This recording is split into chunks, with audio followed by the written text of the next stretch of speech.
Nah, di balik sosok legendaris Akagami Sangs ya, ada sebuah rahasia besar memang yang mungkin belum pernah kita duga sebelumnya. Apa yang sebenarnya terjadi dalam cerita di balik kematian Raja Harald dan bagaimana kaitannya dengan Sangs itu?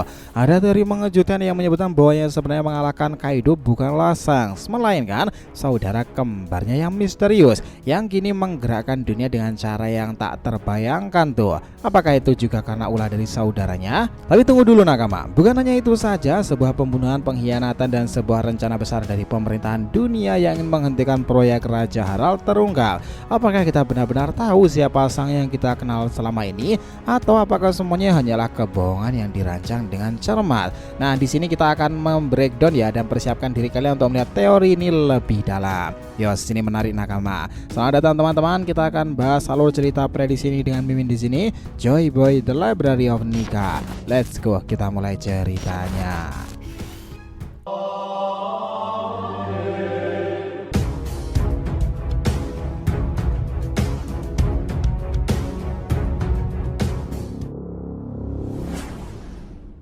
Namun sebelum masuk pembahasan, jangan lupa untuk like video ini ya nakama, ya sebagai bentuk support kalian semuanya nih untuk channel ini ke depannya agar terus berkembang dan berpetualang bersama Nika sang Joy Boy ini.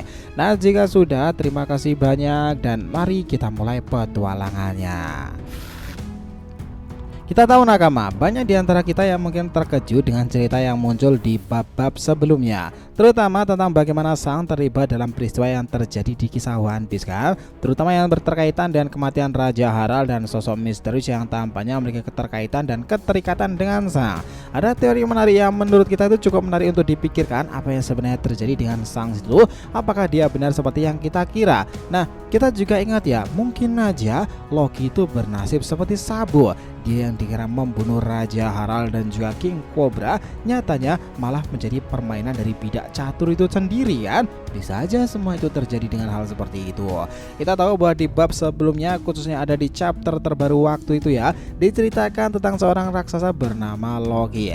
Loki dikatakan telah membunuh ayahnya dan merebut buah terlarang yang selama ini diincar kan? Seperti ini ceritanya telah diterima seperti itu saja, karena memang dia adalah cerita yang disampaikan oleh para raksasa-raksasa sebelumnya yang sudah jelas memiliki kredibilitas di mata banyak orang kan. Tapi ada yang aneh, memang ada yang terasa tidak pas dengan ceritanya. Pernahkah kita perhatikan bagaimana cara Luffy berinteraksi dengan Loki? Dia seolah-olah tidak melihatnya sebagai ancaman besar, bahkan mungkin lebih seperti seorang teman atau sosok biasa yang bisa diajak berbicara kan. Padahal Loki bukanlah orang yang sembarangan. Dia memiliki kekuatan yang besar luar biasa. Perannya dalam cerita ini sangatlah krusial banget tuh. Luffy yang biasanya bisa merasakan niat jahat seseorang dengan sangat tajam, kali ini tampak seperti dia merasakan ada yang aneh dengan diri Loki. Ini cukup membingungkan memang bagi para fans, karena dia itu mengingatkan kita pada beberapa hal yang kita lihat sebelumnya dalam cerita itu kan. Coba kalian ingat pertemuan antara Sang dan juga Whitebeard. Tepatnya kala itu kurang lebih di chapter 434 ya. Koreksi jika salah. Di sana Whitebeard itu mengatakan bahwa melihat wajah Sang itu mengingatkan pada luka yang diberikan oleh seseorang. Awalnya kita semua berpikir bahwa yang dimaksud Whitebeard itu adalah Vigarland Garling kan, ayah dari Akagami, yang mungkin pernah terlibat dalam sebuah pertempuran dengan New Gate di God Valley mungkin, hingga meninggalkan bekas luka tersebut. Namun setelah melihat lebih dalam lagi, ada kemungkinan bahwa Whitebeard bukan mengacu pada Garling, melainkan pada seseorang yang lebih mirip dengan Akagami yang mungkin lebih dekat dengan Whitebeard itu sendiri. Dan jika kita lanjutkan di chapter 533 kala itu ya, kita tahu bahwa ada pertempuran besar antara Sang dan juga Kaido. Yang menarik, pada hari yang sama Sang juga telah tiba di Marineford yang terlibat dalam peperangan besar itu. Pertanyaannya adalah bagaimana mungkin Sang bisa berada di dua tempat dalam waktu yang hampir bersamaan? Dari mana dia mendapatkan kecepatan seperti itu, seperti teleportasi? Beberapa penggemar pun mulai mengajukan teori bahwa mungkin ada seorang dari kru Sang yang memiliki kemampuan untuk berpindah tempat secara instan dengan jarak jauh. Ini membuka banyak kemungkinan memang, dan satu teori menarik muncul. Bagaimana jika yang mengalahkan Kaido bukanlah Sang? Mungkin tepatnya bukan mengalahkan, tapi mencegah saudaranya sendiri yang datang kala itu yang mirip dengan Akagami kan. Sekarang makin menjadi teori yang relevan.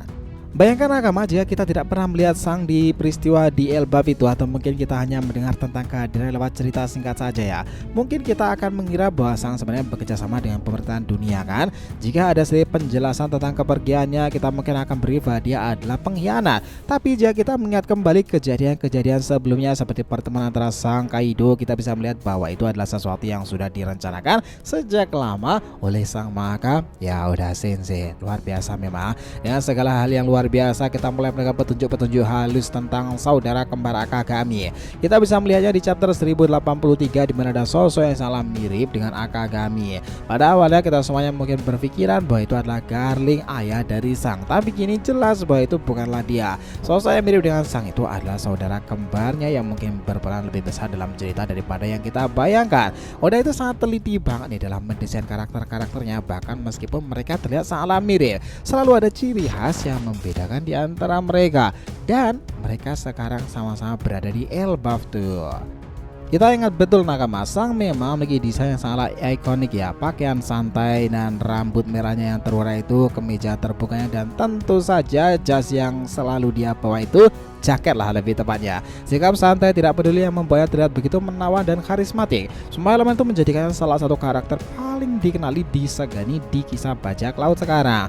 Namun jika ternyata ada sosok yang benar-benar mirip dengannya, kita bisa bayangkan betapa besar dampaknya bagi penggemar dan juga dunia baru sendiri kan. Gimana pandangan orang-orang tentang Sang sekarang?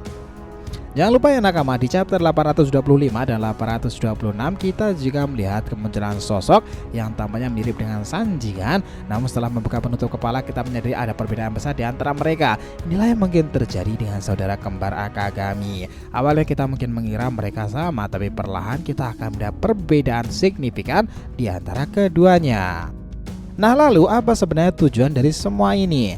Mengingat teori ya dari semua itu begitu menarik untuk dipertimbangkan dan dipertanyakan lagi. Kalau memang benar bahwa saudara kembar Sang yang sebenarnya mengalahkan Kaido itu, maka mungkin dia juga terlibat dalam peristiwa kematian Raja Harald itu sendiri loh. Kita tahu bahwa Raja Harald memiliki rencana besar membuka hubungan lebih luas dari dunia luar. Jelas ini adalah sesuatu yang tidak disukai oleh pemerintahan pusat kan. Siapa yang akan memiliki motif untuk menghentikan proyek ini yang mampu melakukannya? Tentu bukanlah Sang. Nah mungkin itu adalah saudaranya.